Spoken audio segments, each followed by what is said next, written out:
Jawahar Nagar police station పరిధిలో drug inspector ఆకస్మికంగా తనిఖీలు నిర్వహించగా మల్కారం చౌరస్తాలోని Shri Vighneshwara medical store license లేకుండా షాపులో మందులు విక్రయిస్తూ నిర్వహిస్తున్నారని తెలుసుకున్న మెడికల్ అధికారి శివతేజ అక్కడికి చేరుకుని తనిఖీలు నిర్వహించడం జరిగింది. ఎలాంటి లైసెన్స్ లేకుండా ఔషధాలను విక్రయిస్తున్నారని సుమారు 50,000 విలువ చేసే ఔషధాలను సీజ్ చేశామని తెలిపారు. లైసెన్సెస్ లేకుండా మెడికల్ షాపులను నడుపుతున్న వారిపై కఠిన చర్యలు తీసుకుంటామని ఈ సందర్భంగా తెలిపారు.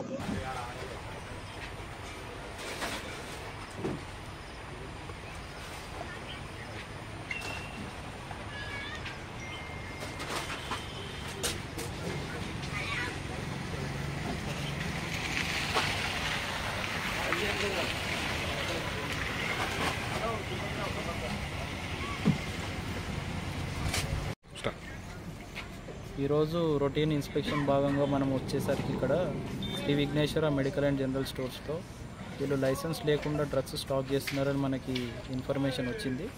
దాన్ని బట్టి లైసెన్స్ లేకుండా స్టాక్ చేయడం అనేది డ్రగ్స్ అండ్ కాస్మెటిక్స్ యాక్ట్ ప్రకారం నేరం కనుక వీటి షాప్లో ఉన్న మందులన్నింటినీ కూడా మనం సీజ్ చేయడం జరుగుతుంది. ఎంతవరకు అప్రాక్సిమేట్లీ 50,000 వరకు ఉంటుందండి. అంటే ఇది ఈరోజే చేస్తున్నారా రెగ్యులర్గా చేస్తున్నారా? రెగ్యులర్గా జరుగుతుంది. ఇవాళ ఇక్కడ జరిగింది.